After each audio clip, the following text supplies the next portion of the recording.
ఇచ్చారు. అండ్ అదేవిధంగా వైఎస్ఆర్సీపీ నుంచి రేగడి లక్ష్మీనారాయణ గారు ఉన్నారు.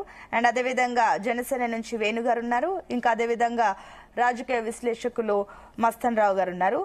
అందరికీ వెరీ గుడ్ మార్నింగ్ అండి. ఎస్, ముందుగా మస్తన్ రావు గారు మీతో స్టార్ట్ చేద్దాం. సో ఏపీలో మొన్న ఏదైతే మొంతా తుఫాన్ వల్ల దాదాపుగా 87,000 హెక్టార్ల వరకు కూడా పంట నష్టపోయారు. రైతులు ఆస్తి నష్టం, ప్రాణ నష్టం, ఎంత తీవ్ర విషాదాన్ని కూడా మిగిల్చింది మనందరికి తెలిసిందే. ఆ తుఫాన్ నుంచి బయటపడక ముందే మరొక తుఫాన్, అటు రాజకీయ తుఫాన్ కూడా మళ్ళీ అటు ఏపీలో కనిపిస్తుంది.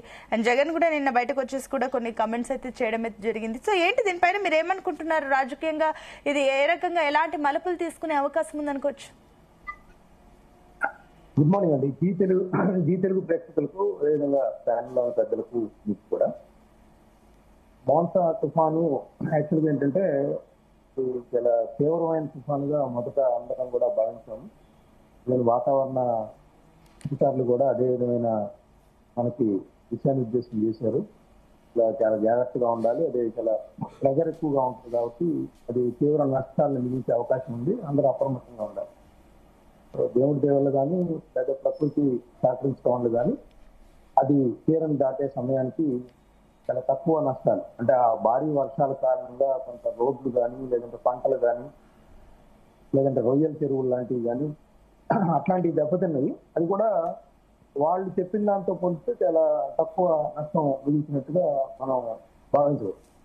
అదేవిధంగా చూస్తే ప్రాణ నష్టం కూడా మనకున్న టెక్నాలజీ వల్ల కానీ, లేదంటే మన సెక్రటరియట్ నుంచి విలేజ్ సెక్రటరియట్ వరకు ఉన్న అధికారులు అందరూ కూడా ఎక్కడెక్కడ జాగ్రత్తలు తీసుకోవటం, పునరావాస కేంద్రాలకు తరలించడం, ఇవన్నీ నేపథ్యంలో మనం చూస్తే మనం ఇదే టీటీవీలో కూడా ఆ రోజు చెప్తున్నాం.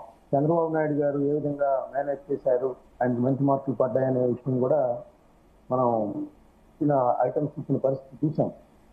అయితే ఏంటంటే ఇక్కడ ఈరోజు జగన్మోహన్ రెడ్డి గారు నిన్న వెళ్ళినప్పటి నుంచి ఒక చర్చ వచ్చింది మళ్ళీ. ఏంటి, గతంలో ఆయన ఏం చేశారు, చంద్రబాబు నాయుడు గారు కానీ, పవన్ కళ్యాణ్ గారు కానీ, లోకేష్ గారు కానీ, వాళ్ళ మంత్రులు కానీ వాళ్ళు దుబాయ్ అండ్ ఆస్ట్రేలియా పర్యటన నుంచి వచ్చి వెంటనే కూడా అక్కడే రేయింబగల్లో కూర్చొని మానిటరింగ్ చేయటం, మరి అది బిల్డర్స్ ఇచ్చారు, కలరింగ్ ఇచ్చారు అనేది విమర్శలు వచ్చినప్పటికీ కూడా వాళ్ళ పనులు వాళ్ళు చేసిన పరిస్థితి. ఆ నియోజకవర్గాల్లో ఎక్కడైతే ప్రజలకు అండగా ఉండాలో వాళ్ళ ఎమ్మెల్యేలను ఆదేశిస్తాం. రెడ్డి గారు కూడా చెప్పాలి, జగన్మోహన్ రెడ్డి గారు కూడా వాళ్ళ పార్టీ నేత వాళ్ళకి కూడా పిలిపించారు. తుఫాన్ సందర్భంగా ప్రజలందరికీ కూడా ఎక్కడికక్కడ మీరు అండగా నిలవండి, సహాయం చేయండి అని కూడా పిలిపించడం కూడా వాస్తవం. అదే అందరూ సహకారంతో టోటల్ గా చూస్తే ప్రభుత్వ యంత్రాంగం కావచ్చు, ఆ రోజు తీసుకున్న చర్యలు కావచ్చు, టోటల్ గా మనకి నష్టాల పరంగా చూస్తే కొంత రైతులు బాగా దెబ్బతిన్న పరిస్థితి, అదేవిధంగా కొన్ని వేల కిలోమీటర్ల రోడ్లు కూడా దెబ్బతిన్నాయి. ఆక్వా పరిశ్రమ కూడా బాగా దెబ్బతిన్న పరిస్థితి కూడా మనం గమనించాం.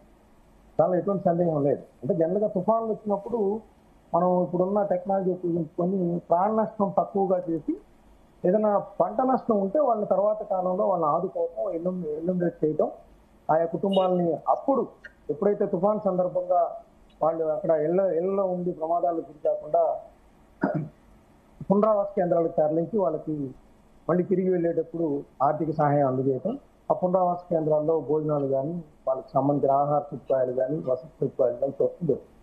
అంతవరకు చూస్తే ఖచ్చితంగా ఈ మోంతా తుఫాను విషయంలో ప్రభుత్వ యంత్రాంగం ఖచ్చితంగా బాగానే చేస్తుంది అనేది మనం చెప్పాలి. అయితే జనరల్ గా ప్రతిపక్షం ఉన్న తర్వాత ఏంటంటే వాళ్ళు లోటుపాట్లు ఎక్కడ ఉన్నాయి, రైతులకు ఎంత నష్టపోయింది, ఆ రైతుల్ని ఆదుకుంటంలో ఏ విధంగా ప్రభుత్వం నిర్లక్ష్యంగా ఉంటే నిర్లక్ష్యంగా ఉందని, నిర్లక్ష్యంగా లేకపోతే వాళ్ళు ఇంకా ఎక్కడైనా వాళ్ళు కనిపెట్టిన నిర్లక్ష్యం ఎక్కడైతే ఏ ప్రాంతాల్లో ఉన్నాయో. ఎందుకంటే జగన్మోహన్ రెడ్డి గారు చూసినట్లయితే ఆయన పిలిపివ్వడంతో పాటు ఆయన బెంగళూరులో ఆయన 3 రోజులు ఇక్కడ ఉంటారు. ఆ 3 రోజులు ఇక్కడ ఉన్నప్పుడు ఏమైందంటే వాళ్ళ పార్టీ జిల్లా అధ్యక్షులు ఎక్కడైతే తుఫాను ప్రాంతాలకు సంబంధించిన జిల్లా అధ్యక్షులతో జూమ్ మీటింగ్ పెట్టారు. ఆ జూమ్ మీటింగ్ లో కూడా పిలిపించారు. ఆ తర్వాత రోజే జగన్మోహన్ రెడ్డి గారు కూడా ఇక్కడే ఉండి వెళ్తే బాగుండేది, కానీ ఆయన ఏదో అర్జెంట్ పని ఉన్నట్టుంటే ఆయన బెంగళూరు వెళ్ళిపోయిన పరిస్థితి మనం చూడవచ్చు. అయితే నిజానికి నిన్న జగన్మోహన్ రెడ్డి గారు ఈ పర్యటన పెట్టుకునే సమయానికి పెనమలూరు నుంచి పెడన వరకు కూడా తుఫానుకి సంబంధించి ఆల్రెడీ ఎన్యూమరేషన్ టీమ్ అన్ని కూడా తిరుగుతూ ఉన్నాయి.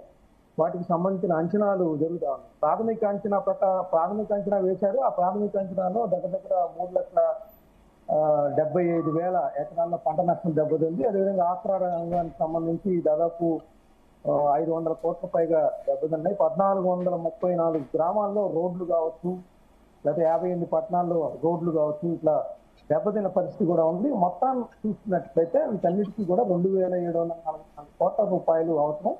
దగ్గర 18 నుంచి 20 లక్షల మంది ఈ తుఫాన్కు ఎఫెక్ట్ అయ్యారనేది కూడా చంద్రబాబు నాయుడు గారు ప్రకటించారు.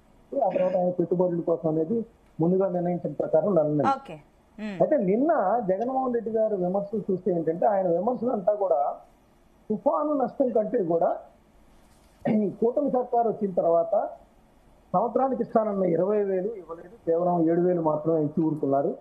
అదేవిధంగా ఇన్పుట్ సబ్సిడీకి సంబంధించి ఇవ్వలేదు.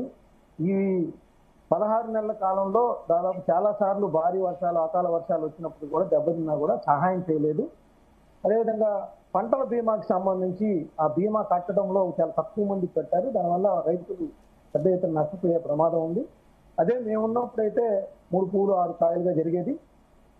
మేమంతా రైతు పక్షపాత ప్రభుత్వంగా ఉన్నాం కాబట్టి ఆ రోజుల్లో రైతులు అలా ఉన్నారనేది ఆయన చేసిన విమర్శ. అయితే ఆయన అంతగా విమర్శలు చేస్తున్నారు, బాగానే ఉంది. కానీ నేనైతే ఈ తుఫాన్ నష్టంలో వాళ్ళ జిల్లా అధ్యక్షులతో కానీ వాళ్ళతో మాట్లాడినప్పుడు ఎక్కడెక్కడ నష్టపోయింది విధంగా. ఎందుకంటే ఎనిమిలేషన్ చేస్తా ఉన్నారు. ఎనిమిలేషన్ ఆయన టైంలో అయినా ఎవరి టైంలో అయినా ఏ తుఫాన్ ఏ ప్రభుత్వంలో వచ్చినా ఏ పార్టీ ప్రభుత్వం వచ్చినా కూడా ఎనిమిలేషన్ అనేది టైం తీసుకుంది. ఎందుకంటే దానిలో అవకతవకలు ఉదుగుద్దు తుఫాన్ అప్పుడు చూసాం. అక్కడ అసలు రికార్డులు కూడా తారుమారు చేసిన పరిస్థితి ఆ రోజు తెలుగుదేశం ప్రభుత్వంలో మనం చూసాం. రెవెన్యూ రికార్డులన్నీ కూడా తారుమారు చేసి కుంభకోణాలతో పాల్పడ్డారు. సో ఎన్యూమరేషన్ అనేది టైం తీసుకునే టైం ప్రాసెస్. ఈ లోపల రైతులకి, ఎందుకంటే ఈ ప్రభుత్వాలు ఇచ్చే ఈ నష్టపరిహారాలు 5,000, 7,000, 10,000 ఆ పంట ఆ పొలంలో నుంచి బయటికి తీసుకురావడానికి కూడా సరిపోదు. అది జగన్మోహన్ రెడ్డి గారికి ఇవ్వనివ్వండి, చంద్రబాబు నాయుడు గారికి ఇవ్వండి. అయితే వాళ్ళకి కావాల్సిన మోరల్ సపోర్ట్, రాయితీ మీద విత్తనాలు ఇవ్వటం, ఎరువులు ఇవ్వటం, లేదంటే ఆ పంట ఎండిపోయిన పంట, కుళ్ళిపోయిన పంట బయటికి తీసుకురావడానికి ప్రభుత్వ పరంగా సహాయం చేయటం, ఇట్లాంటివి అవసరం ఉంటుంది. అదేవిధంగా ఆక్వా రైతులు దెబ్బతిన్నారు, వాళ్ళకి సంబంధించి సబ్సిడీలు ఇవ్వటం, లేదంటే కరెంటు బిల్లులు మాఫీ చేయటం, ఇలాంటివి చేయాల్సిన అవసరం ఉంది. వాటికి సంబంధించి ఇంకా ప్రభుత్వం నిర్దిష్టంగా నిర్ణయాలు ఏమి వెలువడలేదు. ఎందుకంటే ప్రాథమికంగా అంచనాలు వేసి కేంద్ర ప్రభుత్వానికి పంపించి వాటికి సంబంధించి ముందుగా వీళ్ళకి ఏదైతే ప్రాథమికంగా అవసరమో వాళ్ళకి మోరల్ సపోర్ట్గా ఉంటా ఉన్నారు.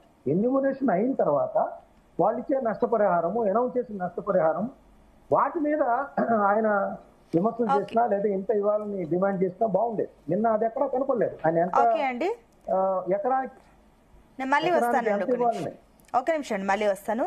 తులసిరెడ్డి గారు చెప్పండి, ఏంటి అటు మొంతా తుఫాన్ కారణంగా రైతులు చాలా ఇబ్బంది పడ్డారు. సో నిన్న జగన్ కూడా బయటకు వచ్చేసి మాట్లాడడం జరిగింది. సరే, అటు అధికార పక్షం నుంచి కానీ ఇటు జగన్ నుంచి కానీ ప్రతి విమర్శలు కనిపిస్తున్నాయి. సో ఏంటి కాంగ్రెస్ పార్టీగా మీరెంత స్టాండ్ తీసుకుంటున్నారు రైతుల సమస్యల గురించి? కానీ కాంగ్రెస్ పార్టీ ఎంత మేర ప్రజల్లోకి వెళ్తుంది? ఎవరు ప్రజల్లోకి పోయినా ఆఖరికి వాళ్ళకి కావాల్సిన సహాయం. ఊరికి పోయి చూస్తానే మాట చెప్తానే ఆ ఫేజ్ అయిపోయింది. ఇప్పుడు